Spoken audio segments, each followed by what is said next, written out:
Pernah nggak ngerasa karir atau kerjaan gini-gini aja nih, padahal rasanya tuh udah effort banget ngerjain sesuatu? Atau ada dari kamu nih yang beneran males ngerjain sesuatu dan pengennya tuh rebahan aja gitu seharian? Kalau kamu termasuk yang sering ngerasa kayak gitu, mungkin apa yang aku pelajari dari buku Bagaimana Berubah Sekali Untuk Selamanya yang ditulis oleh Katie Milkman ini bisa bermanfaat buat kamu. Tapi sebelum itu, seperti biasa aku mau halo-halo dulu buat kamu yang baru bergabung. Aku Peti, sekarang kamu lagi nontonin segmen Main Mata. Di sini aku suka ngebahas buku-buku fiksi dan juga buku non-fiksi. Jadi kalau kamu suka baca buku, pokoknya subscribe channel YouTube Potluck Podcast Kolektif, terus follow juga di Instagram @potluckpodcast. Seperti biasa, mari kita kenalan dulu sama penulisnya nih. Jadi Katie Milkman ini tuh seorang ilmuwan perilaku ternama dan juga profesor ya di Wharton School of the University of Pennsylvania. Jadi lewat penelitiannya, dia tuh mencoba untuk eksplorasi cara ya, biar wawasan yang diperoleh dari ekonomi dan juga dari psikologi itu tuh bisa dimanfaatkan untuk mengubah perilaku demi kebaikan. Misalnya tuh kayak menabung, olahraga, prestasi siswa, vaksinasi, dan diskriminasi. Nah, untuk itu, Katie juga ikutan jadi co-founder dan co-director sebuah pusat riset yang tujuannya tuh biar orang-orang bisa mengubah habit jelek menjadi habit baik dan awet gitu perubahannya. Nama pusat risetnya ini Behavior Change for Good Initiative.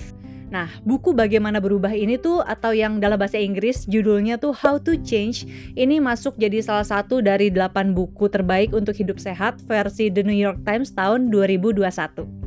Sekarang mari kita lanjut ngomongin bukunya ya. Karena Katie Milkman ini tuh fokus banget ke perubahan habit, udah tentu buku ini cocok buat kamu yang pengen bisa mengubah kebiasaan, terutama kebiasaan buruk ya. Misalnya nih kayak kebiasaan menunda sesuatu, padahal tugas atau kewajiban kamu tuh lagi banyak-banyaknya. Secara garis besar, buku ini tuh membahas gimana seseorang bisa melakukan sebuah perubahan dalam hidup. Penulis memaparkan isi penelitiannya tentang perubahan seseorang melalui potongan-potongan cerita yang nantinya tuh bisa ngasih gambaran tentang sebuah perubahan yang dialami oleh tokoh-tokoh tertentu. Buku ini tuh terbagi menjadi 8 bab, dan dari ke-8 bab ini buatku sendiri ada 3 poin penting ya yang bisa diambil. Yang pertama itu tuh pentingnya waktu dalam menentukan perubahan. Terus yang kedua, menggerakkan godaan dan kemalasan untuk mencapai tujuan. Dan yang ketiga, mengapa saran penting untuk meraih sesuatu. Mari kita bahas satu persatu. Yang pertama, pentingnya waktu dalam menentukan perubahan. Jadi, Katie memulai buku ini dengan cerita tentang dirinya yang diundang oleh Google. Waktu itu ada sebuah pertanyaan yang bikin dia tuh terpaku ya. Pertanyaannya itu diajukan sama seseorang bernama Prasad Shetty. Dia ini alumnusnya Wharton dan juga wakil presiden dari Google. Jadi dia nanya kayak gini. Apakah saya tahu kapan Google harus mendorong karyawannya untuk memanfaatkan berbagai sumber daya itu? Adakah saat yang ideal di kalender atau di karir seseorang untuk menganjurkan perubahan perilaku? Pertanyaan ini tuh bikin penulis berpikir, dan dia tuh lalu nunjukin jika kita ingin memajukan perubahan perilaku secara efektif, tentu saja kita perlu mengerti kapan harus memulai. Dan ini nunjukin kalau waktu itu tuh penting banget untuk melakukan perubahan. Contoh sederhananya, misalnya nih kamu pengen memulai kebiasaan membaca buku.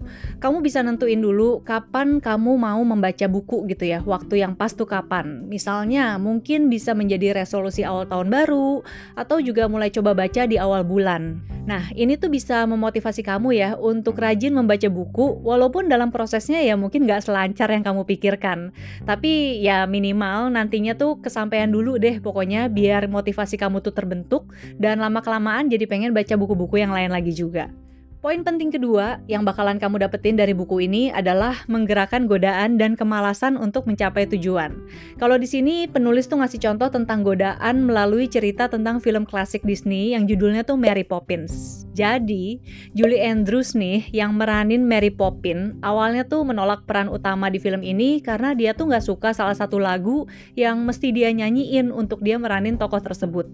Penulis liriknya, Bob dan Richard Sherman, terus dapat tugas nih dari Walt Disney untuk dia mengubah sesuatu supaya Julie Andrews ini mau ngambil peran tersebut.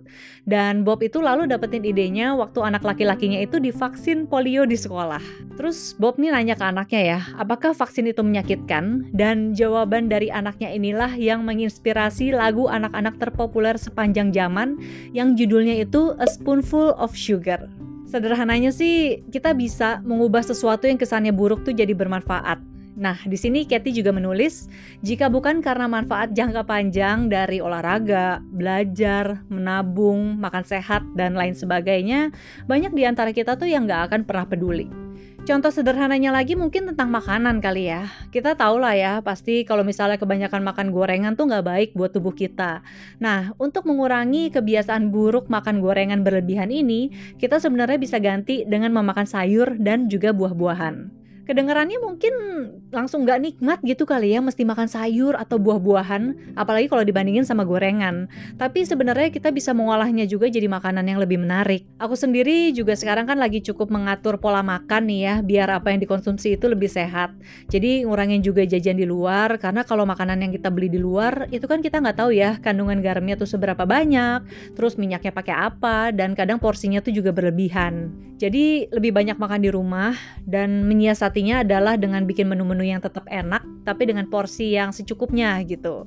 Sayur-sayuran juga bisa diolah jadi pecel, gado-gado karena ada sos kacang kan rasanya jadi tetap enak ya. Terus misalnya nasi putih diganti nasi merah. Nah, lama-kelamaan lidahnya tuh juga menyesuaikan sih dan jadi nggak terlalu nyari pengen jajan banget sih atau pengen makanan yang gurih-gurih. Poin ketiga, sekaligus poin penting terakhir yang aku bakal bahas di sini, yaitu kenapa saran itu penting untuk meraih sesuatu. Ada kutipan dari penulis nih yang menurutku udah menggambarkan banget bagian ini tuh intinya kayak gimana. Memberi nasihat yang tidak diminta kepada orang lain itu bisa menggerogoti kepercayaan dirinya. Tetapi meminta mereka untuk memberi nasihat akan membantu kepercayaan diri dan membantu mereka memikirkan strategi untuk mencapai tujuannya. Memberi nasihat juga dapat membantu kita bertindak karena akan terasa munafik ya jika kita tidak melakukan hal-hal yang telah kita nasihatkan kepada orang lain. Jadi kalau kita ngerasa pengen ningkatin sesuatu dalam diri kita, minta saran ke orang yang lebih ahli itu bisa membantu kita untuk ningkatin kepercayaan diri. Ini juga bisa diterapkan di kehidupan sehari-hari ya, nggak cuma dalam konteks lagi belajar atau bekerja aja, tapi juga dalam konteks relasi dengan orang lain.